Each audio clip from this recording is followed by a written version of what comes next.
and therefore it has its own regulation process, so that you can, get up to what would be a normal amount. So don't recommend the exogenous human growth hormone because it may take you beyond what is a safe zone. But if you create precursors, what you're doing in a sense is you're just letting the body have enough fuel to make what it needs to make, and it keeps it at the right homeostasis. So that's probably the best way to do that. It's the safest way to do that.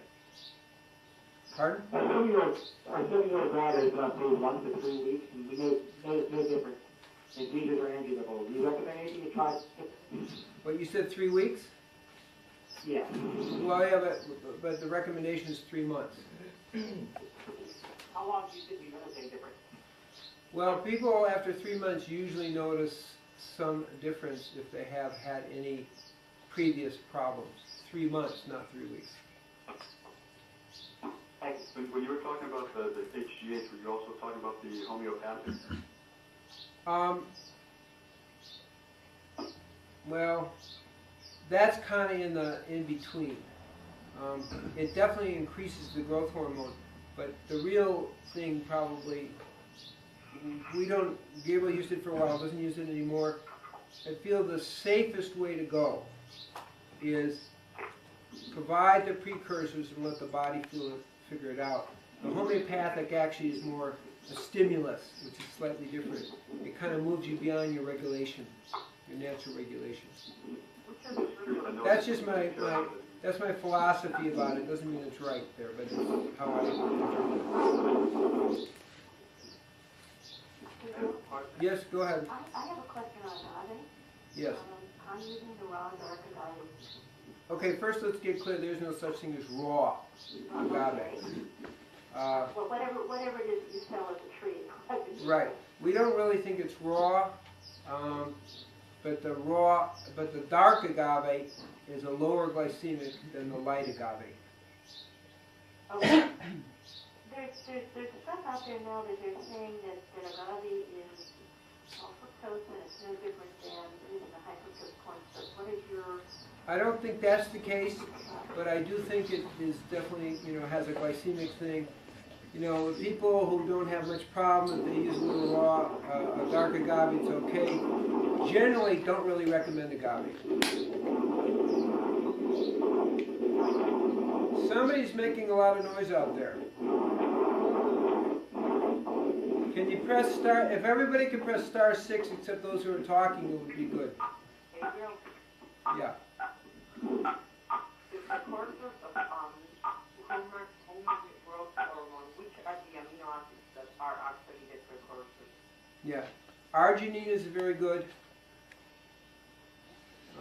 I can't remember them all now. Let's see. Arginine is the main one. And then there are different combinations in addition to that. But glutamine is another one. Those are the two big ones. So most of these combinations will have arginine and glutamine, and sometimes there'll be other ones. But those are the main two. I ask you a question about your water maturing process that you wrote about in Spiritual Nutrition. Yeah.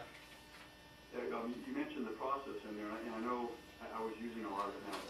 What would you do if you didn't use crystal energy? I mean, as a substitute. I haven't bought any of that yet, but I've used a lot of the other procedures.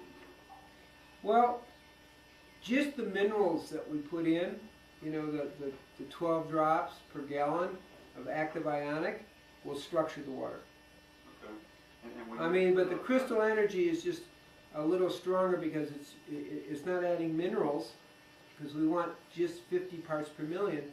It's adding actually microcrystal clusters which automatically structure it. And when you set it outside at nighttime, do you do it with the water exposed to the air, or keep it with a cap on? I'll keep it with a cap on because it's the moonlight having its effect on it. It has to be on glass? It's better in glass than plastic, yeah. I haven't been able to find a glass egg, so I've just used a regular gallon glass jug. The gallon glass jug is perfect. Okay. Thank you. It's also practical. You usually get little things that you can lift it up and take it out. What do you think about B17 US0? I just got an email from Jay The Laetrile is okay. It's not that impressive. It won't hurt, and it may help. And the best is probably, you know, the apricot kernels. How do you eat that? Apricot kernels, maybe 15 a day. That you have to grind them or? You can grind them, yeah. Or just grind them with your teeth. Grind them with your teeth is good too. Do the raw apricot kernels? Yes. Just a question on the immune system function. Yes. Sometime in the past year, so my blood work test results are coming back with below normal white blood count, white blood neutrophils, even though my diet is pretty strict with raw foods, you know, organic foods, etc. I wonder if there's something you could recommend I could be looking for to try to understand why it is.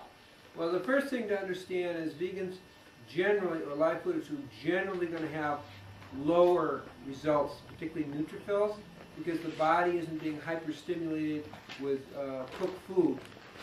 And that's a really important thing to understand. The leukocytosis is when we have cooked food, the white blood count goes up. So it's fairly normal. So we don't have normals yet for vegans and live fooders, particularly live fooders. So, but generally speaking, the white blood count is lower in people on live food because they're having less toxic stimulation from the food. So that's probably the most important thing to understand. Where you know, you may have 5,000 white blood cells, a lot of live fooders are around 3,000, 3,500. So those are kind of a tip that you may actually be in the normal range. I have a question about using vitamin C with the zeolite. Could you explain why it's recommended to always take the vitamin C? I can't really explain that. What several doctors have observed is that it seems to help have a better chelating effect. Now, vitamin C is an excellent chelator, and often before NCD came around, when people were getting the mercury out of their teeth, we would recommend they get intravenous vitamin C either at the same time or right after. So maybe there's a synergistic effect, or there is a synergistic effect with the vitamin C and the zeolite, and it could be that the C is pulling the toxins out, and then the zeolite's able to gobble it up better. But vitamin C on its own is a good chelator.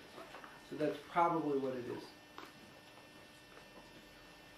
Bill, regarding what you were saying earlier, that it's better to get your body a precursor than a finished product, I see a lot of people taking Neurontin, which is gabapentones, for nerve pain of various kinds.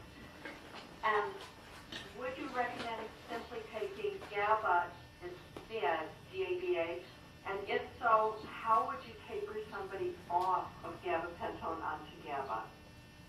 That's a little different kind of question, because I'm not really sure how much Neurontin the body makes, because that's like in essence a drug. Yes. And I'm not sure that that's a natural result of GABA metabolism. See what I'm saying? I know what you're saying, but it seems that GABA and gabapentone kind of work in the same areas as far as nerve health. Right, right. To recommend taking GABA rather than gabapentone. Yeah. Because Gabriel doesn't have that much experience in that specific issue, what we do know is as you do live foods, you're going to have less pain. And what I would say is it would be a good experiment to do. To, take people slowly off the, slowly add the GABA and slowly decrease the neurotonin and see what happens. Because I don't think there's any really good information on it, on what you're talking about. It's a very interesting idea. I think it's definitely worth explaining, but it may be worth looking up the biochemistry